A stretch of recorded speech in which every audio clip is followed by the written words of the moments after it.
Daniel Laplante no era un fantasma. Era algo mucho, mucho peor. Era real. Viviendo en el tranquilo pueblo de Townsend, Massachusetts, Daniel era un adolescente que llevaba una pesada oscuridad dentro de sí. Desde muy joven fue diferente, marcado por una mente perturbada que los adultos a su alrededor simplemente no podían entender. Los médicos más tarde intentarían ponerle un nombre a su condición, mencionando graves discapacidades de aprendizaje y una mente que no procesaba el mundo de la misma manera que los demás. Era un niño perdido en su propio laberinto retorcido, un lugar donde las líneas entre el bien y el mal estaban irremediablemente borrosas. Su infancia fue una tormenta caótica de abuso y negligencia, forjando una ira arraigada y una necesidad desesperada y perturbadora de atención. Esta no era el tipo de atención que la mayoría de la gente busca.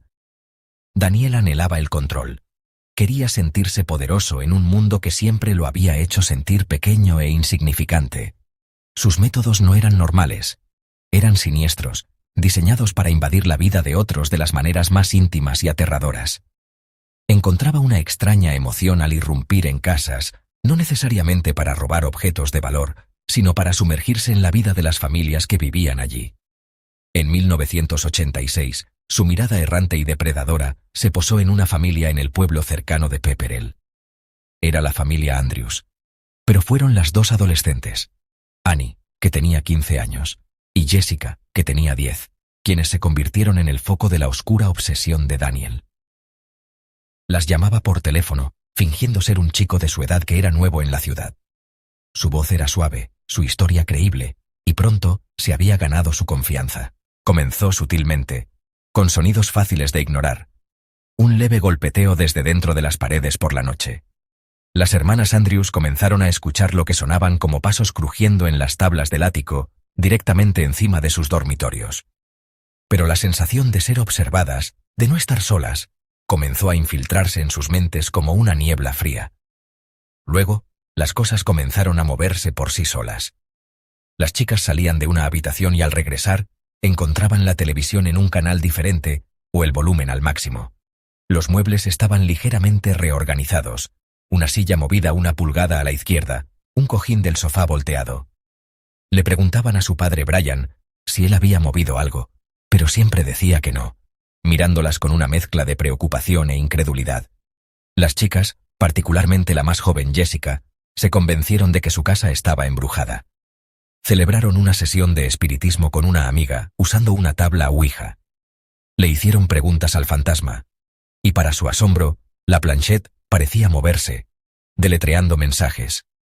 Los ruidos incorpóreos se hicieron más fuertes, más agresivos. Las puertas se cerraban solas con una fuerza aterradora. Una tarde, Annie y Jessica entraron al dormitorio de su madre para encontrar un mensaje horrible garabateado en la pared, escrito con una sustancia roja goteante que se parecía asquerosamente a sangre. Las palabras eran una amenaza directa y personal. «Estoy en tu habitación, ven a buscarme». La vista fue paralizante. El frío pavor que había estado gestándose bajo la superficie estalló en un pánico total. Más tarde se descubrió que la sangre era ketchup, un detalle que hizo poco para calmar sus miedos. Empezaron a aparecer más mensajes. «Voy a matarte», decía uno. «Cásate conmigo», exigía extrañamente otro. Las chicas estaban demasiado aterrorizadas para dormir en sus propias camas. Comenzaron a dormir juntas en la habitación de su padre. Su padre, Brian Andrews, estaba al límite de su ingenio. Buscó en la casa de arriba abajo, revisando cada armario, cada rincón, buscando cualquier explicación racional para los aterradores eventos. Se llamó a la policía, pero ellos también estaban desconcertados. Sin señales de entrada forzada y sin un sospechoso tangible, se quedaron con poco más que una historia inquietante. El día en que la pesadilla finalmente se desenmascaró fue el 10 de diciembre de 1987. Brian Andrews había regresado a casa, su mente pesada de preocupación por sus hijas. La casa estaba en silencio, pero era un silencio tenso y antinatural. Pasó por un espejo de pared y notó algo extraño en el reflejo, un destello de movimiento desde un pequeño armario cercano. Su corazón comenzó a latir con fuerza en su pecho. Armándose de valor, se acercó a la puerta del armario. La abrió de golpe, sus ojos escudriñando el oscuro interior. pero luego miró más de cerca el panel trasero del mueble.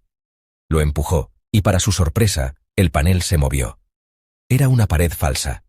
Detrás había un espacio oscuro y estrecho, una cavidad oculta dentro de la estructura de la propia casa. Y en ese espacio, acurrucado en la oscuridad, había una figura. No era un fantasma ni un demonio. Era un chico, un adolescente con ojos salvajes y aterrorizados, vestido con el vestido de la madre de las chicas y con una peluca barata de Halloween. El chico era Daniel LaPlante. Por un momento horrible, los dos se quedaron mirándose. Brian, paralizado por la incredulidad y la rabia, y Daniel, acorralado como una rata en una trampa.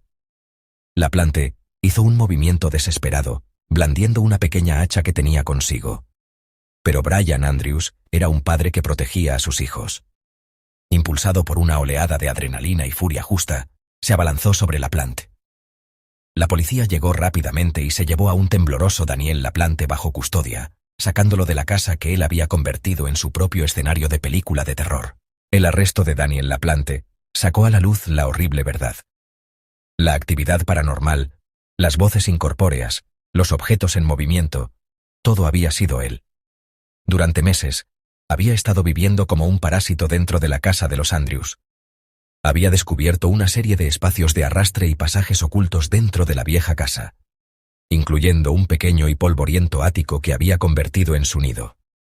Desde estos puntos de vista secretos, tenía una vista divina de la vida de la familia. Podía observarlos a través de rejillas y pequeñas aberturas, escuchando sus conversaciones más privadas, aprendiendo sus miedos más profundos y usando ese conocimiento para atormentarlos con una precisión escalofriante. Su rutina diaria era de pesadilla. Durante el día, mientras la familia estaba fuera, él tenía el control de la casa. Por la noche, descendía del ático como una criatura de la oscuridad.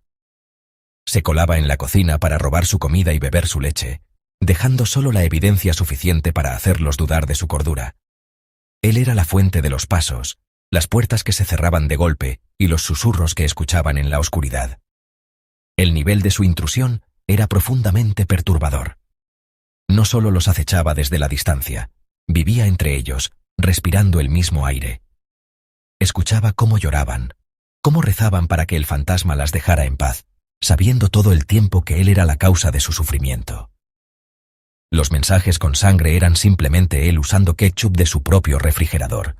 Las llamadas telefónicas se hicieron desde dentro de su propia casa. Después de su arresto por los eventos en la casa de los Andrews, Daniel LaPlante fue enviado a un centro de detención juvenil. Menos de un año después, en 1987, LaPlante logró escapar de la custodia. Estaba fugitivo, un depredador suelto una vez más sobre un mundo desprevenido. Irrumpió en la casa de otra familia, los Gustafson. Esta vez, sus intenciones no eran jugar juegos psicológicos. Encontró a Priscilla Gustafson, una joven madre que estaba en casa con sus dos hijos pequeños, una hija de 7 años y un hijo de 5 años. Lo que sucedió después fue un acto de pura maldad, un crimen tan atroz que conmocionó a todo el estado de Massachusetts. Fue capturado rápidamente por la policía, encontrado escondido en un contenedor de basura. Su ola de crímenes llegó a un final decisivo. Esta vez, no habría un centro juvenil. Fue juzgado como adulto por el triple homicidio de la familia Gustafson. Daniel LaPlante fue declarado culpable y sentenciado a 3 cadenas perpetuas consecutivas en prisión, asegurando que nunca más volvería a ser libre. Permanece encarcelado hasta el día de hoy, un fantasma de otro tipo, encerrado del mundo que una vez aterrorizó. La historia del hombre en el ático sirve como un recordatorio aterrador de que los monstruos más aterradores no son espíritus o demonios de otro reino. Son humanos. Caminan entre nosotros, pueden aprender nuestros secretos, y a veces, incluso pueden encontrar una manera de vivir dentro de nuestras paredes, esperando el momento perfecto para revelarse.